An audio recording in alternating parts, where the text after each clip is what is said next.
নমস্কার বন্ধুরা, আর জি কুকিং চ্যানেলে আপনাদের সবাইকে স্বাগত। আজকে নিয়ে হাজির হয়ে গেলাম ফুলকপির ডাঁটা চচ্চড়ি রেসিপি নিয়ে। তো চলুন শুরু করা যাক। আমি এখানে দুটো ফুলকপির ডাঁটা সরু সরু করে কেটে নিয়েছি। যেভাবে আমরা ডাঁটা কাটি লম্বা লম্বা করে সরু সরু করে ডাঁটাগুলোকে কেটে রেডি করে নিয়েছি। আর এইখানে নিয়েছি আলু, আর নিয়েছি বেগুন, আর নিয়েছি শিম। এবারে একটা কড়াই উনুনে বসিয়ে দিয়ে দেব বেশ কিছুটা জল, দিয়ে দেব ফুলকপির ডাঁটাগুলো। ফুলকপির ডাঁটাগুলোকে একটু সেদ্ধ করে নেব। ঢাকা দিয়ে ফুলকপির ডাঁটাগুলো সেদ্ধ হতে থাক, ততক্ষণে মশলা করে নেব। মিক্সচার জারের মধ্যে দিয়ে দেব 1.5 চামচ হলুদ সর্ষে, আপনারা চাইলে কালো সর্ষেটাও ব্যবহার করতে পারেন। আর দিয়ে দেব 1/2 চামচেরও কম গোটা জিরে। মিক্সচার জারটা ঘুরিয়ে গুঁড়ো করে নেব। দেখুন সুন্দর মতো সর্ষে আর জিরেটা গুঁড়ো হয়ে গেছে। এখন এখানে দিয়ে দেব 1/2 ইঞ্চি পরিমাণে আদা কুচি, আর দিয়ে দেব ঝাল অনুযায়ী কাঁচা লঙ্কা। ঝালটা যে যার স্বাদ অনুযায়ী দেবেন। অল্প জল দিয়ে মিহি করে পেস্ট রেডি করে নেব। আর এদিকে ফুলকপির ডাঁটাগুলোও আমার সেদ্ধ হয়ে গেছে।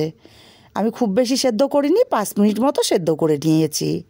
এখন ডাঁটাগুলো নামিয়ে জল ঝরিয়ে নেব। কড়াই পরিষ্কার করে আবারও বসিয়ে গরম করে দিয়ে দেব তেল। তেলটাকে গরম করে বেশ কিছুটা বড়ি দিয়ে দিলাম, আর বড়িগুলোকে আমি ভেঙে দিয়েছি। বড়িগুলোকে লাল লাল করে ভেজে নেব। বড়িগুলো লাল লাল করে ভাজা হয়ে গেছে। এখন বড়িগুলোকে উঠিয়ে নিতে হবে। বড়িগুলো উঠিয়ে নিয়ে এই তেলের মধ্যে আমি দিয়ে দেব মাছের মাথা। আমি রুই মাছের মাথা ব্যবহার করছি।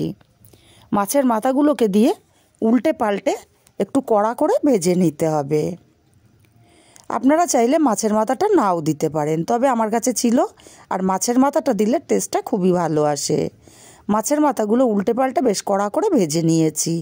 এখন মাছের মাথাগুলোকে আমি উঠিয়ে নেব। আর এই তেলের মধ্যে দিয়ে দেব কিছুটা পাঁচফোড়ন। ফোড়নটা একটু ভাজা ভাজা হলে দিয়ে দেব কেটে রাখা আলুগুলোকে। আলুগুলোকে দিয়ে একটু নেড়ে চেড়ে ভেজে নিতে হবে। আমি মিনিট খানিক আলুগুলোকে নেড়ে চেড়ে ভেজে নিয়েছি। দেখুন আলুর কালারটা চেঞ্জ হয়ে গেছে। এখন এখানে দিয়ে দেব শিম আর বেগুনটা। শিম আর বেগুনটাকেও মিনিট খানিক নাড়াচাড়া করে ভেজে নিতে হবে। শিম বেগুনটা একটু ভাজা ভাজা হয়ে গেছে। এবার এখানে দিয়ে দেব সেদ্ধ করে জল ঝরানো কপির ডাঁটাগুলো। কপির ডাঁটাকে একটু নাড়াচাড়া করে মিশিয়ে দেব। নাড়াচাড়া করে মিশিয়ে দিয়েছি। এখন এখানে দিয়ে দেব 1/2 চামচ পরিমাণে হলুদ গুঁড়ো, আর দিয়ে দেব স্বাদ মতো লবণ।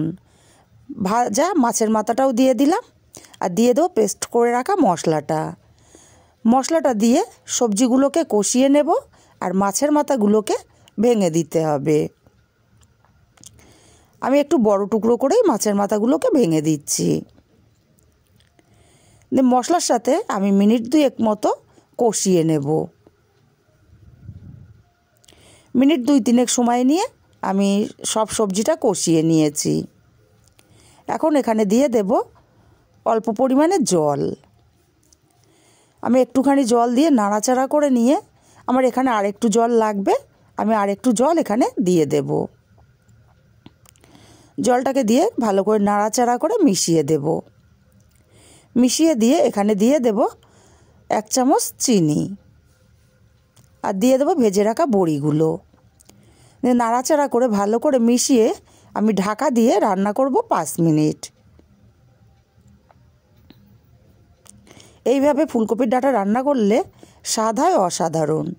5 মিনিট পর ঢাকাটাকে খুলে নেব। জলটা অনেকটাই শুকিয়ে গেছে, একটু নাড়াচাড়া করে দিতে হবে। এবার এখানে দিয়ে দেব কিছুটা ধনেপাতা কুচি। ধনেপাতা কুচিটাকে দিয়ে নাড়াচাড়া করে ভালো করে মিশিয়ে নিতে হবে। আবারও আমি ঢাকা দিয়ে আরও 2 মিনিট রান্না করে নেব। 2 মিনিট পর ঢাকাটাকে খুলে নিলাম। নাড়াচাড়া করে মিশিয়ে নামিয়ে নিলেই রেডি আমার ফুলকপির ডাঁটার চচ্চড়ি রেসিপি।